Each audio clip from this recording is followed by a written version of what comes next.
folks, to the SEV Leadership and Business Solutions webcast. My name's Paul Raggio. And I'm Lisa Raggio, and we are co-owners of One True North Leadership and Business Coaching Solutions in Santa Clarita. And we're so happy to be partnering with the Signal to be bringing authentic conversations with business owners, organizational leaders, and community leaders to share some insight and knowledge to help our community. We're really excited that today we're going to get to talk to Hillary Broadwater. Hillary Broadwater, woohoo, is the owner and creative director for QM Design Group, and she's also serving as the chairwoman of the Valley Industry Association. We're going to talk to her in just a couple minutes, so stay tuned, but Paul has an announcement prior to that. We have a great offering for you, and it's free. It's called the Business Health Checkup, and we encourage you to take advantage of this. We'll send you a questionnaire. There's anywhere from 60 to 80 questions on it. It goes through everything within your business, from financials to strategy to planning to your people to how your systems are operating. And it gives us an opportunity to sit with you and dialogue about challenges you may have with your business. We assure you that you'll get some value out of the meeting, and it'll be about 60 to 90 minutes in duration. And again, it doesn't cost you a thing. It will certainly help you in the long run. Lisa, let's introduce our guest. Yes, we're very excited because as we ventured in our own business, One True North, in this community, she became someone that was so informative and helpful and supportive and talking to and helping us shape our direction for going forward. So with that, Hillary Broadwater is the creative director and owner of QM Design Group, based in Santa Clarita. QM Design Group is an award-winning, time-tested, and woman-owned creative design agency that delivers exceptional big agency creativity and background with the care and attention to detail of a small boutique firm for businesses who want their visual voice to be heard. Hillary turned a passion for art into an award-winning design firm with the establishment of QM Design Group. Her background includes a Bachelor of Arts from Art Center College of Design. During her 10 years as art director for AIMS Multimedia, the leader in K-12 educational media, Hillary revitalized a classic brand, thoroughly updating the look and feel of the company's marketing campaigns. Hillary went on to design for Discovery Education, a division of the Discovery Channel, before starting QM Design Group. Hillary is the current sitting chairwoman of the Valley Industry Association and is an active member of the American Advertising Federation, as well as Seroptimus International of Greater Santa Clarita. Hillary has a passion for giving back to the community that has helped her grow her business. She donates her time to organizations like Circle of Hope, Wish Education Foundation, the Senior Center, and Seroptimus. And with that, welcome, Hillary. Thank you. Thank you very much. I'm glad to be here today. Well, we're glad that you're here too. We have some questions that we want to ask and get your insight, wisdom, knowledge. Sure. We always start with why. So we'll ask you your why for starting your business. Well, okay. So my why for starting my business is probably a little bit different than a lot of people's whys. As my bio said, I was working for the Discovery Channel. So I was working within a division called Discovery Education. And I ended up there through an acquisition, honestly, of the old company that I was working with before, and grandfathered across full tenure. But Discovery decided that they wanted to do a kind of a cleaning of house and close their offices here in Los Angeles and asked me to relocate to Maryland. And at the time I had 2 small children. And I thought to myself, I really don't want to go back to working for corporate. Like, I don't mind working corporate, but I didn't want a corporate job where I had to answer to somebody else. And I left that day and I said, you know what, I'm going to start my own business. I had 6 months of full pay and full benefits. And I said to myself, if I can't make it work in 5 months, I'll go get a job, but I'm pretty sure I can make this work. And I went and had lunch with a friend of mine. And I said, I need to figure out what to name my company and what I'm doing. And she said, well, who do you work for? And I said, well, I guess my kids, they're my why, right? At the time, they are my why. And she said, okay. And I said, so this was all coming because I needed to name my company. You know, what do you name it? And that's where QM Design Group came out of. Q and M are my kids. So Q stands for Quinn and M stands for Matthew. And at the time, and they always will be, they're always my why. They're my driving force. They're, you know, who I work for. But as time has gone on, you know, you look at your business and then you sit down and you're like, okay, now I got to take it seriously and figure out how to run a business, because before I was working for somebody else and that was their job. So now I had to sit down and create those values and create, you know, make sure that my business was in alignment with my personal values and my business values. So my why now really is to help people. I mean, to help businesses that are struggling to figure out how to communicate who they really are. I mean, and in my line of work, it's visual. And so many people come and they say, I have this great idea, but I don't know how to communicate it to people. And that's I get great joy out of being able to listen to what my clients' needs are and really convert it and make it happen. And that drives me every day to be able to move forward and help different organizations, different companies. And you know, what I do now, owning my own business, I'm not doing the same thing every day. So every day is a different client, every day is a different person and a different personality. And it's sometimes mind-boggling, and sometimes it's exciting and fun, and it just changes daily. But I truly get that passion and joy out of helping people. So, Hey, Hillary, you said a word in there that just sparked some interest on my part that I think would be really important for the audience, especially those startup businesses. And you said you you started a business, you had some conversations with people when you initially started it, and then you realized I really have to transition into a business. And often when we talk to clients, our first question is this a hobby or is it truly a business? And so talk through that experience a little bit that you had, and going from, all right, I'm going to start something, I'm taking the first steps, and now I'm really invested in this, and what yeah. that investment looks like. So I went to a lot of conferences, if you want to call them trainings, and sat down with people, and I had a lot of mentors. I mean, I had business mentors who were already very established in business, who were very helpful in leading me and helping me kind of guide. I mean, people here in the community, Bill Miranda, our current mayor, very helpful within my business and getting me, you know, kind of established and figuring things out. Martin Rodriguez, who's very involved here in our community as well. But the moment where I figured out that I needed to was when projects were starting to come in and they weren't in alignment with what I believe, right? And so I had been to a weekend retreat where we kind of took a deep dive into our businesses, which none of us, I mean, we were all running our businesses and doing our jobs, but none of us had stopped to say, are our businesses in alignment with what we believe? And so we had to start by writing down all of our values, our personal values, right? Write them all down, hone them down to the top 5 or 6. And then we had to take our values and push them into our business values to make sure that we were in alignment. Because, you know, if your business is not in alignment with your personal values, it's going to be really hard to move forward because there's a conflict. It's a personal conflict, right? And then from there, we had to write our mission statement and really kind of flesh out, why are we doing what we're doing? Who are we doing it for?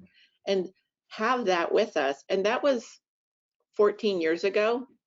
I still have the book that we wrote it all in. I still go back to it because you change over time, your business changes, and who your market is changes, right? So you go back and reevaluate, but make sure that you're still in alignment with that, because it's a huge driving force moving forward. Because I'll tell you, we've had some companies come to us and offer us some pretty amazing jobs financially. They looked really good, but they were so out of alignment in regards to what my values are. I had to turn them away because I wasn't going to attach my name to it. And very interesting because I was at a presentation by Darren Hardy, who is the editor of Success Magazine, and he talked about values and being in alignment with your business and how he has turned down some really amazing jobs because of the fact they were not in alignment, and investment opportunities because they were not in alignment with his values. So I think that it's really, I always tell my clients when they're new startups and they don't have anything going yet, start there, write down your values, transfer them into your business values, make sure that you're in alignment, business and personal, and write your mission statement from there and keep moving forward on it. But I think it's really important. And I think a lot of people devalue the concept of values. We agree, and you're singing our song. It's so much a part of the journey when we're working with our clients. As you know, we always start with why, even if it's a conversation, putting purpose first. And your values or your points of culture became, what it is you're going to abide by as you conduct your business. And they're powerful. They're powerful to share. They're powerful to market. Like attracts like. So it makes it easier in that way. And you just illustrated something really important in which you have leveraged the power of the mission statement, the mission, the values. When you do, it really provides clarity in decision making. And we also include something really important in there, which we think has been as a result of more thought leadership in the last 10 years is vision. And really getting clear on where are you headed? Where do you want your business to be in 5 to 10 years? And what does it look like? Because we see a lot of business owners and organizational leaders too, the demands of keeping up with just delivery of what you're trying to do means that you take your eyes off where you're headed. Absolutely. And you stop dreaming. And so one of the first things we do in our alignment, as you said, alignment sessions is to really get our business owners and org leaders to dream again, dream about a future of what that could look like. And as you said, those other things, values and mission, become then how you're able to achieve the vision.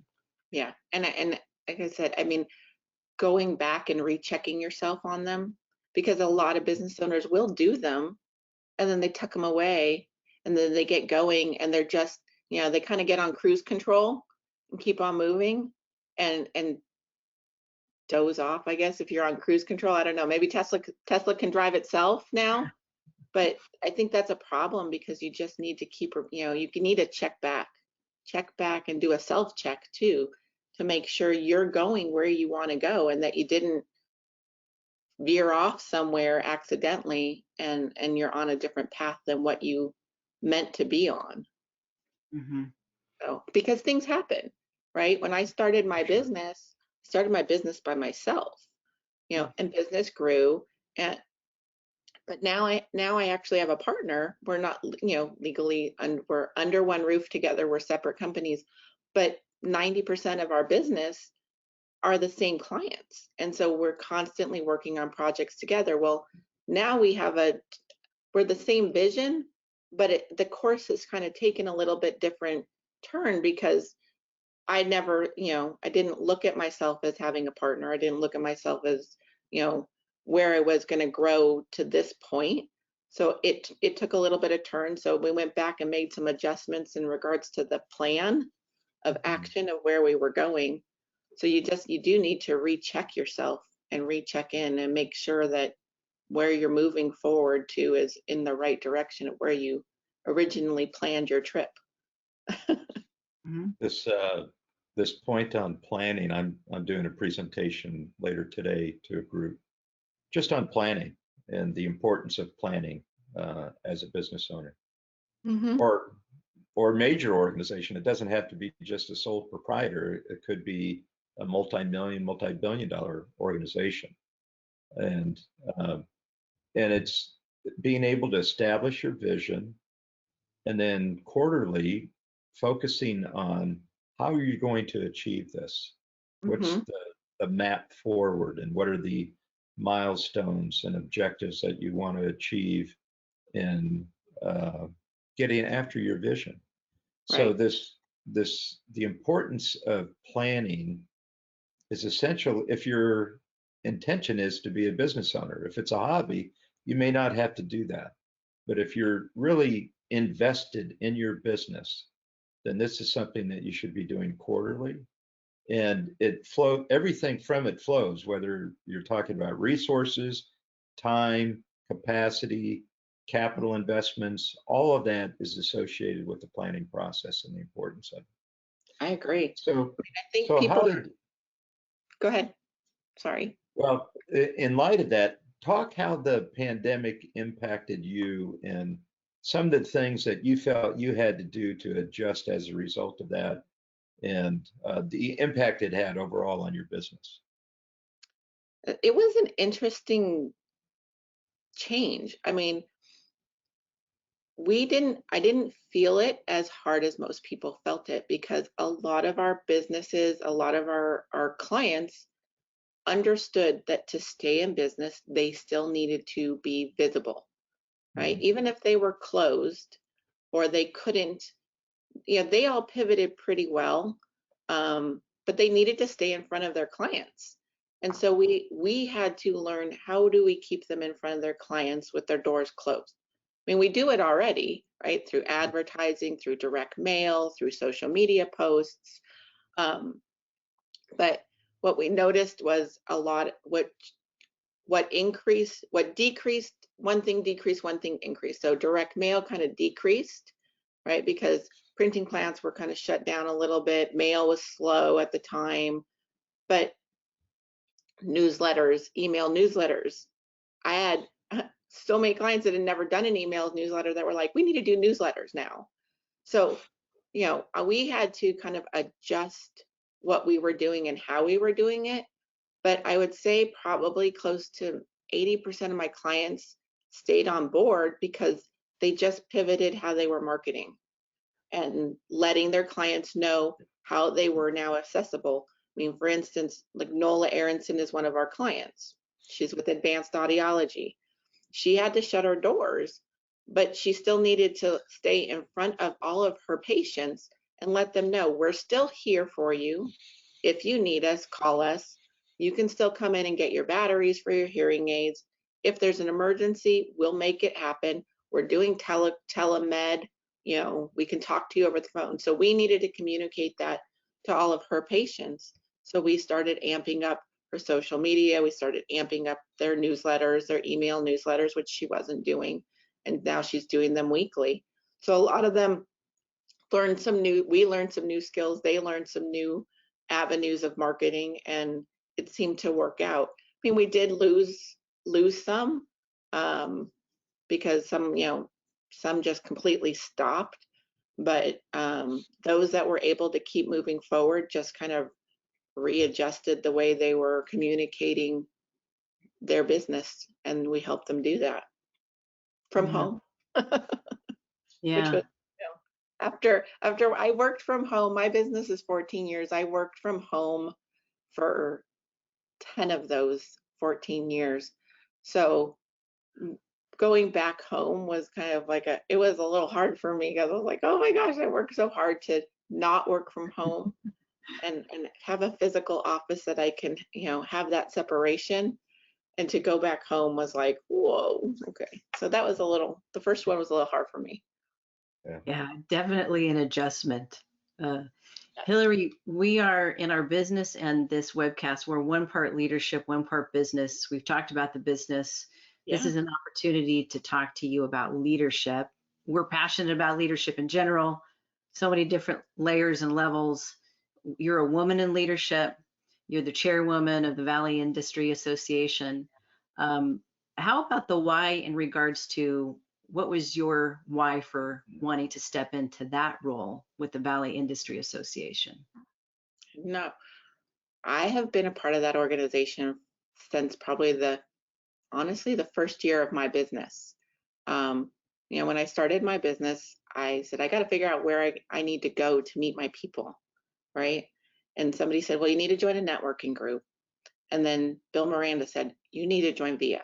Well, I had no idea what VIA was, but I knew who my target market was. I was coming out of corporate and I knew that I wanted to be corporate clients, large corporate clients was my goal. And I walked into that room and I thought, oh my gosh, these are all the power players in Santa Clarita. You know, and I looked around and I thought, these are my people. And I joined the organization. And then I realized that, and I learned very quickly, you don't get anything out of an organization unless you put something into that organization, right? 2 feet in, 1 foot in is not going to do anything. So after a year, I kind of figured that out and I put 2 feet in and I joined a committee and joined the BASH committee because I thought it's easy to plan a party. That's fun, right? But I met a lot of people and kept moving forward with that organization. And then they had their leadership program. And it was the first year that they launched their leadership program. And listening to all the topics, and some of them were business related, how to kind of be a leader within your own business, as simple as how to run a meeting correctly. And they were going to be bringing in business leaders within our community. And I thought, you know what, this is something I need to do, right? My business is going to grow if I'm going to have employees at some point. And I'm going to be interacting with our community. I better learn how to be a good leader. So I signed up for that leadership program, and it was very eye-opening for me. I mean, as simple as, you know, like I said, how to run a meeting. You know, if a meeting starts at 8 o'clock, the doors are closed to the boardroom now. And if somebody is late, they're going to walk in late. But it really taught me how to work with other people. And I'd always been on teams, but never, you know, as a creative director, you're on a team, but it wasn't a leadership role at the time. And so I went through that program. I joined a couple other groups, and I really was able to take what I learned from that program and start to implement it in my business and how I worked with the community. And then from there, I got asked to be a member of the board of directors, and I accepted that, and I sat on the board of directors for 2 years, I think, and then I was asked to join the executive board. So it just kind of, it kept stepping up. So I joined the executive board, and I tell you, every moment of sitting on all of those boards, you're learning something. You're learning from other people. You're learning from the experiences, the interactions. And then when the chairmanship came up, I was nominated by 2 of our board members to be the chairwoman, and I accepted the challenge.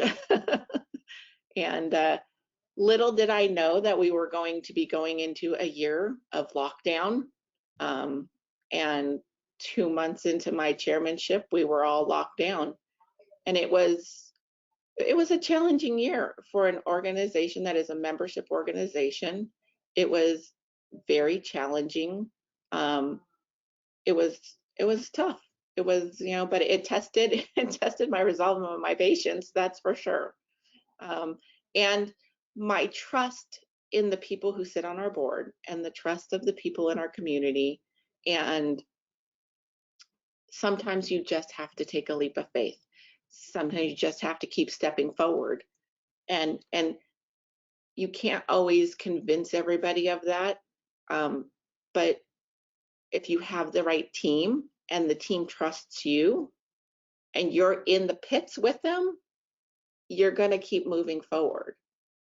And that's my philosophy on leadership is I'm not there to tell everybody. I made it very clear when I took this on that I want to hear the voices. I'm not here to do it by myself. And I'm in there with you, and we're all doing this together. So that, I mean, and that's I don't know if I got way off track or not, but that is where this leadership brought me, the leadership program with VIA brought me up the ranks, I think, gave me the stepping stone to be a bigger part of this organization. And it's been a great learning experience all the way. I mean, what I have gleaned and taken from Kathy Norris, our CEO and president, can't even measure it, honestly. Mm. A lot. So That's, I mean, that's great. A lot of insight there. And when we talk about leadership, leadership is really a growth journey that occurs over years and years. And absolutely. the best leaders really focus on themselves and self-awareness, self-reflection.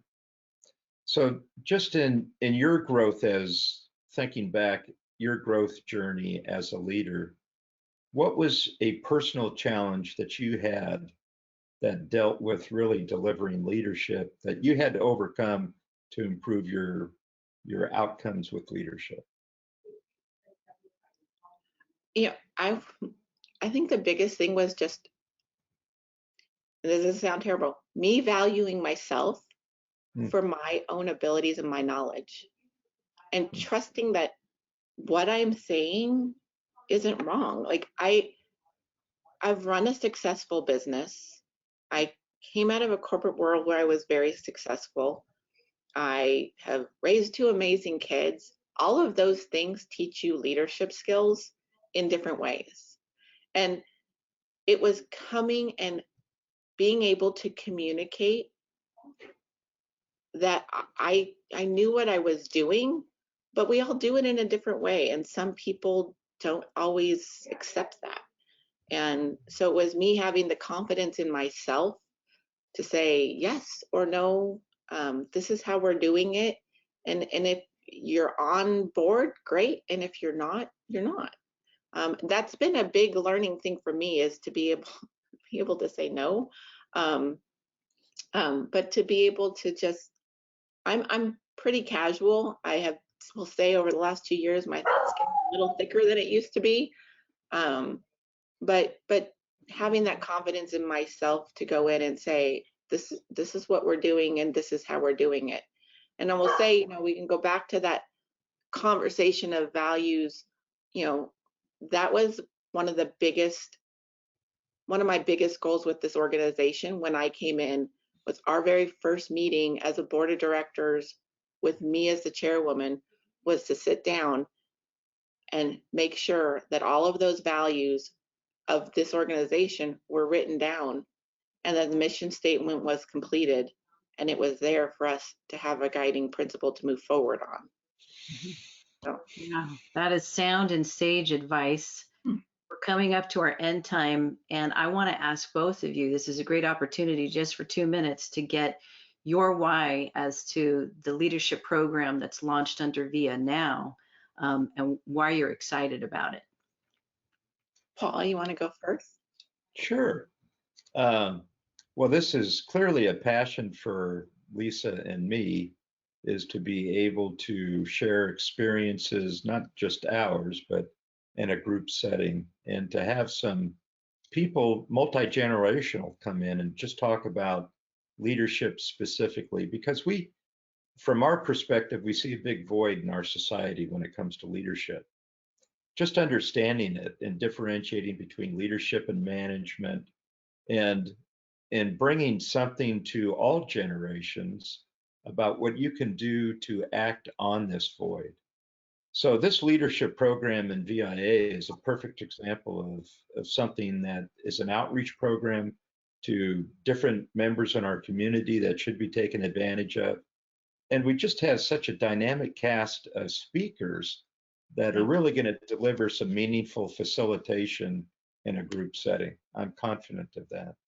So this broadcast will come out on the first day that the leadership program starts. And if you have enrolled, we hope that you enroll. And if not for this block, there's going to be 2 blocks, and the second block will start in August. So that's kind of my why behind this and why it's so important to me. Yeah, I mean, I will say I have a passion for this program because I went through the program, and I just know what I got out of it was so valuable, that I mean, I took that program probably 10, 12 years ago, but I still lean on everything that I learned from it. And I still go back to it. and I still use so many of the things, and the relationships that you build in a program like this also are amazing, because you're meeting people, and you're, as Paul said, different generations are in there, and so you're learning from how those different generations can communicate, and how they do things differently, and how they move forward differently. And I think that is so important for all of us to learn, and all of us to take on. And I mean, I just think it's hugely important. I think for anybody who wants to be able to grow in their business, grow as a leader, grow as just as a person in general, it is invaluable to have. So. Excellent. Well, Hillary, we've come to our end time. Would you like to share the best way people can get a hold of you for your business? And then also those listening who are interested in the leadership program, what 2 places should they go to find out more information? Absolutely. So they can either visit my website, which is qmdesigngroup.com, or they can call my office, 661-250-9914.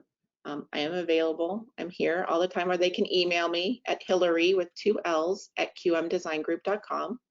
And the VIA program, to be able to join that, they can go to via.org, so VIA.org, and they can click on events, and leadership should be in there. And they can sign up online, or they can call Kathy Norris at our office, which is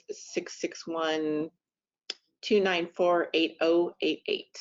And they can sign up over the phone as well. So. Excellent. Well, we've enjoyed all of this conversation, really informative. And also I'm mindful of how in alignment, what you talked about is so much in alignment what we talk about. And so it's really inspiring to hear your personal journey as a business owner and a woman leading. Both of our favorite subjects. We talked about a lot involved in that. So thank you. Thank you. Yeah, and so we'll just give some closing information in regards to how people can find out more about OneTrueNorthCoach.com. We have a COVID-19 resource page people can go to with a lot of substantive information that's going to help you on your journey as we've endured and built up our resilience in the last year. Some really good things are there. And we encourage you to please take us up on our offer for the business health checkup. Again, as Paul said, it's complimentary. We promise that you walk away with value.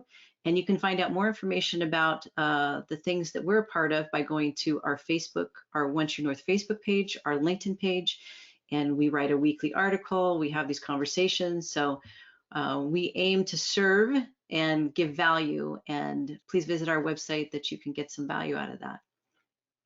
OneTrueNorthCoach.com. And with that, I think that we may be done. Okay. Thanks, Hillary. Bye, everybody. Bye.